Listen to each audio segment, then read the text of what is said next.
pembicara yang kedua yang akan memaparkan mengenai topik patofisiologi paten ductus arteriosus pada bayi prematur.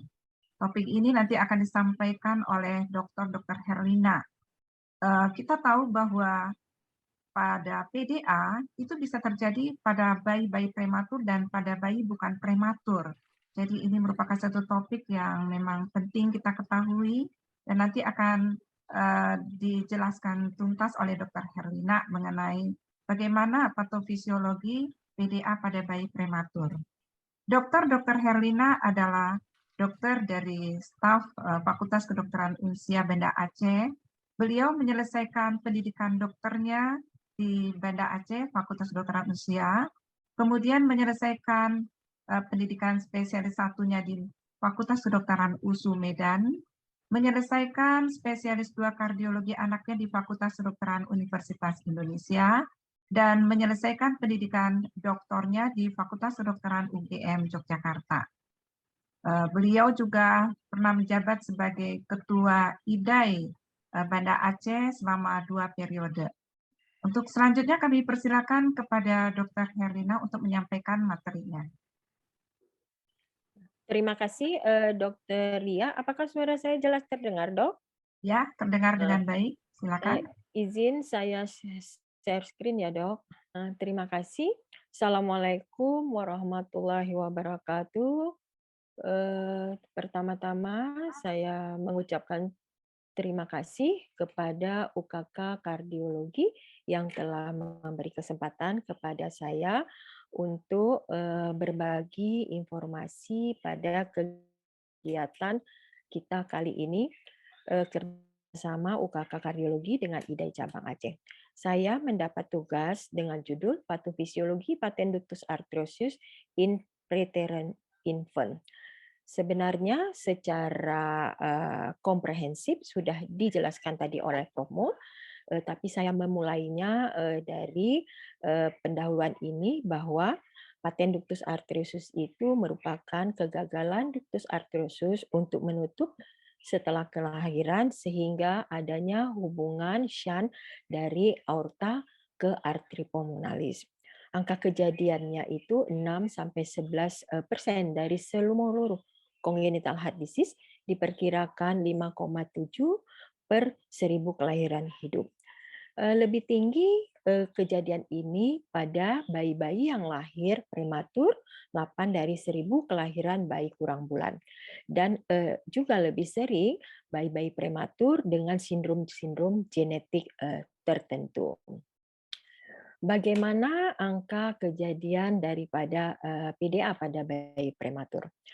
Jadi kalau kita melihat grafik ini, ternyata usia gestasi berkorelasi negatif dengan kejadian pembukaan ductus arteriosus, di mana makin tingginya usia gestasi, angka kejadiannya paten ductus arteriosus itu terus berturun. Beberapa penelitian kohort retrospektif menyatakan bahwa kejadian paten ductus arteriosus pada bayi yang kurang bulan meningkat dengan semakin kecilnya usia gestasi, tetapi proporsi bayi kurang bulan yang memerlukan medikamentosa terlihat pada grafik ini tidak berbeda bermakna antara yang mendapat pengobatan ataupun tidak mendapat pengobatan. Saya tidak menjelaskan lagi secara detail bahwa sirkulasi janin ini tadi Prof. Mul sudah menjelaskan secara detail, tetapi pada saat paru kolaps bayi di dalam janin bahwa 85% aliran darah dari ventrikel kanan itu akan masuk ke aorta melalui pintasan daripada ductus arteriosus. Bagaimana dengan sirkulasi fetal ini? Juga Prof. Mul sudah menjelaskan secara detail adanya diagram transisi sirkulasi daripada fase janin ke fase neonatus. Beberapa faktor yang mempengaruhi penutupan ductus arteriosus pada lahir itu yaitu berhubungan dengan menurunnya kadar prostaglandin, kemudian terjadinya peningkatan tekanan oksigen di arteri, dan penurunan resistensi vaskular paru. Pada saat penurunan prostaglandin itu terjadi pada saat putusnya hubungan dengan plasenta, di mana plasenta itu adalah tempat yang banyak mengandung prostaglandin. Kemudian adanya peningkatan metabolisme dan eliminasi prostaglandin E2 itu di alveolur paru, dan telah berkurangnya reseptor prostaglandin E2 pada dinding duktus tersebut. Pada saat peningkatan tekanan oksigen arteri itu pada masa janin 18 sampai 28 mm air raksa, dan meningkat pada neonatus yang aterem 80 sampai 100 mm air raksa, akan terjadi vasokonstriksi otot polos vaskular, termasuk juga ductus arteriosus sendiri. Pada saat penurunan resistensi vaskular paru, akan terjadi penurunan tekanan intralumen di ductus arteriosus itu sendiri. Skema ini memperjelaskan bagaimana proses penutupan ductus arteriosus secara normal, bahwa penutupan secara fungsional itu disebabkan karena terjadinya proliferasi dan infolding daripada sel endotel, dan akan menyebabkan migrasi dari autopolos yang ini tidak berdiferensiasi, sehingga akan menyebabkan obliterasi daripada lumen ductus. Pada keadaan hipoksia, maka terjadi hipoksia dinding ductus dan menyebabkan terjadi penurunan jumlah daripada otot tunika media, sehingga akan menyebabkan terjadi penurunan daripada produksi vaskular endotelial growth factor. Penurunan ini akan menstimulasi proliferasi daripada sel endotel, sehingga terjadi suatu gundukan tumpukan di dalam tunika intima, dan ini yang akan menyumbat daripada lumen ductus. Pada fase akhir terjadi apoptosis dan nekrosis, sehingga remodeling, dan terjadi adanya perubahan daripada struktur ligamen di dalam ductus arteriosus tersebut. Proses ini menjelaskan bahwa adanya fisiologi penutupan daripada ductus arteriosus, di samping daripada proses yang tadi telah dijelaskan awal, bahwa gambar ini berkaitan menunjukkan mekanisme yang terlibat di dalam penutupan ductus arteriosus, penutupan anatomi daripada ductus arteriosus. Remodeling daripada ductus arteriosus ini sangat penting karena apa? Di dalam fase remodeling itu akan terjadi penutupan anatomis secara permanen dan mencegah akan terbentuknya pembukaan kembali daripada ductus. Mekanisme ini merupakan mekanisme yang kompleks dengan beberapa mekanisme yang berperan, termasuk di dalamnya adalah adanya agregasi trombosit dan monosit, kemudian adanya produksi daripada endotel, produksi matriks dari ekstraseluler, kemudian proliferasi dan migrasi daripada sel autopolus, dan terakhir adanya pembentukan formasi daripada tunika intima daripada ductus. Gambar ini menunjukkan bahwa usia merupakan proses daripada skema penutupan secara anatomi dan histologi daripada ductus yang normal. Penutupan terlambat terjadi pada bayi prematus, dan ductus akan tetap terbuka.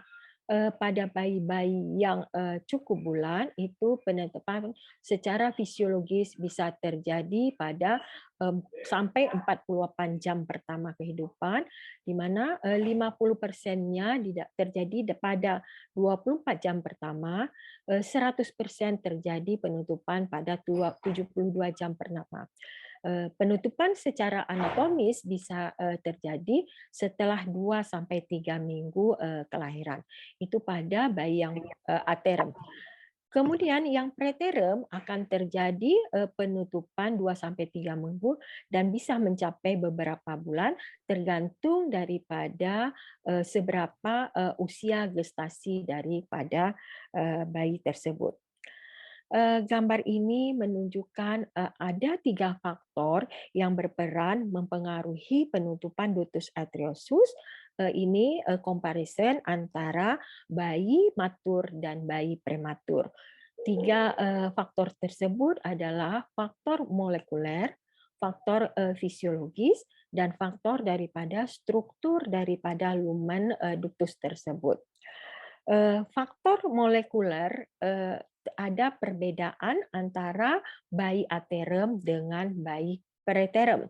Kalau bayi aterem, faktor-faktor yang berkontribusi pada penutupan ductus setelah lahir yaitu tadi dikatakan adanya oksigen yang meningkat, kadar oksigen meningkat, kemudian terjadi penurunan prostaglandin di dalam sirkulasi tubuh bayi, terjadi peningkatan endotelium 1, terjadi peningkatan kalsium intraseluler, dan adanya aktivasi sitokrom P450, serta adanya penurunan dari siklik AMP dan siklik GMP di dalam intraseluler. Pada tahap fisiologis lanjut akan terjadi inhibisi pada jalur kalium dan adanya respon terhadap asetilkolin dan epinefrin serta adanya pelepasan angiotensin 2. Itu pada bayi yang matur. Bagaimana dengan bayi yang prematur? Beberapa faktor yang berkontribusi di dalam penutupan daripada bayi prematur adalah pada saat hipoksia, kemudian kadar prostaglandin yang masih tinggi, terjadi peningkatan nitric oxide, beda dengan yang matur. Pada yang prematur terjadi peningkatan siklik AMP dan siklik GMP intraseluler, serta terjadi penurunan kalsium intraseluler. Itu dari faktor molekuler. Selanjutnya kita lihat perbandingan faktor fisiologis yang berpengaruh terhadap penutupan ductus. Pada bayi yang matur, penutupan ductus terjadi karena ada penurunan resistensi vaskuler serta peningkatan resistensi vaskuler sistemik dan adanya agregasi trombosit di dalam lumen ductus arteriosus. Tetapi pada bayi-bayi prematur, faktor-faktor ini tidak terjadi, tetapi adanya faktor aliran darah dari pintasan kanan ke kiri atau bidireksional pada saat yang berlangsung lama, kemudian aliran darah itu lebih lambat dibandingkan dengan anak-anak yang matur, dan pada keadaan tertentu seperti septikemia, trombositopeni, dan disfungsi trombosit itu berperan terhadap faktor-faktor yang menetapkan bahwa ductus tersebut masih tetap patens. Kemudian yang ketiga adalah faktor struktural daripada lumen tersebut. Pada bayi yang cukup bulan, sudah terjadi maturitas daripada sel-sel otot polos lumen dan adanya terjadi penonjolan daripada tunika intima pada pemeriksaan histologi serta terbentuknya vasa vasorum dan terbentuknya suatu zona yang kurang mendapat oksigen atau zona nekrosis. Tetapi pada bayi-bayi prematur, ductus ini tetap terbuka karena disebabkan ketidakmatangan, belum matangnya dari otot polos daripada lumen, kemudian adanya penipisan lapisan otot pules di dalam lumen, dan terjadi perkembangan tunika intima yang tidak sempurna dibandingkan bayi-bayi prematur. Kemudian bagaimana patofisiologi ductus yang masih tetap terbuka pada bayi-bayi prematur? Tadi sudah dijelaskan juga oleh Prof. Mul, adanya peranan prostaglandin dan adanya peranan masih penurunan resistensi vaskular paru. Dan gambar ini menunjukkan adanya perbedaan patofisiologi antara penutupan tetap patensinya ductus arteriosus pada bayi prematur dibandingkan dengan bayi prematur. Ductus arteriosus janin membutuhkan faktor dilatasi untuk melawan agen vasokonstriksi yang bersaing untuk mempertahankan patensi di dalam rahim. Patensi ductus arteriosus ini pada bayi prematur dipertahankan oleh nitrit oxide, di mana mekanisme tersebut akan melibatkan prostaglandin dan untuk lanjutan di kemudian hari. Nitrik oksid akan menyebabkan relaksasi daripada ductus arteriosus dengan mengaktifkan sinyal CMP dan CGP.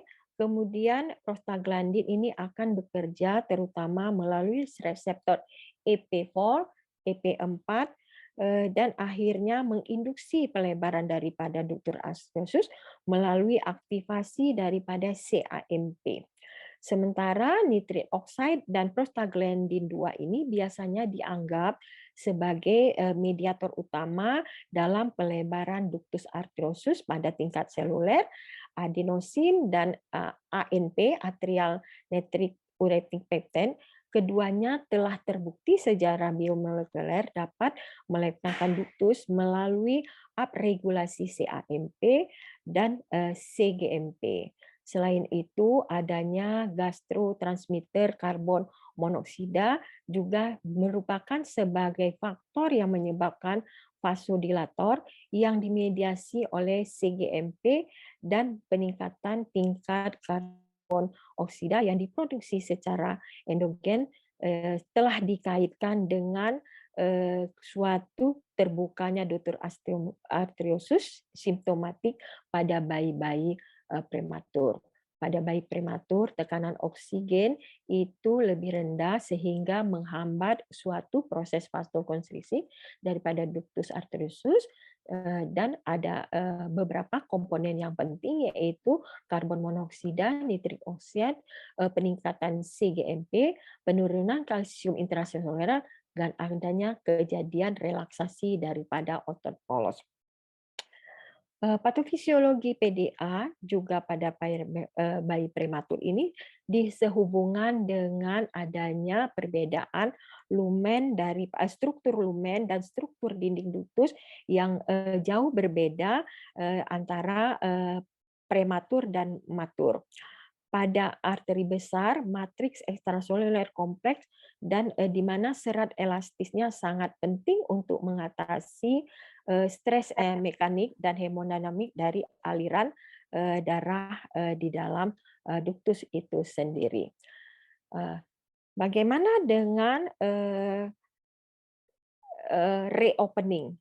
Pada keadaan bayi aterem itu bisa terjadi reopening disebabkan karena terjadinya perubahan histologi setelah penyempitan dari ductus terjadi dengan cepat, kemudian akan mencegah pembukaan kembali. Tetapi pada bayi prematur, ductus dapat terbuka kembali setelah penutupan terjadi baik secara spontan maupun setelah terapi indomethacin. Halil dan kawan-kawan di 2018 melakukan penelitian pada 162 bayi prematur, didapatkan hasil bahwa sebanyak 49 atau 30,2% terjadi reopening setelah penutupan pasca terapi efektif. Dan pada analisa multivariat menunjukkan bahwa faktor sepsis merupakan faktor utama yang berkontribusi di dalam reopening patensi ductus arteriosus pada bayi-bayi prematur. Kemudian secara di penghujung presentasi ini kami rangkumkan bahwa kejadian patensi ductus arteriosus terus meningkat pada prematur. Penutupan ductus arteriosus pada bayi baru lahir dipengaruhi faktor fisiologis, faktor molekuler, dan daripada struktur anatomi daripada lumen ductus. Patensi ductus arteriosus pada bayi prematur terutama disebabkan oleh tingginya kadar prostaglandin itu, PaO2 yang rendah, tekanan O2 yang rendah, dan adanya gangguan penurunan resistensi paru, serta masih belumnya matur daripada struktur dinding ductus arteriosus. Bagaimana dengan error pre-opening Dr. Astrosus pada bayi prematur dapat terjadi baik setelah penutupan spontan maupun setelah pasca terapi dari endometasin.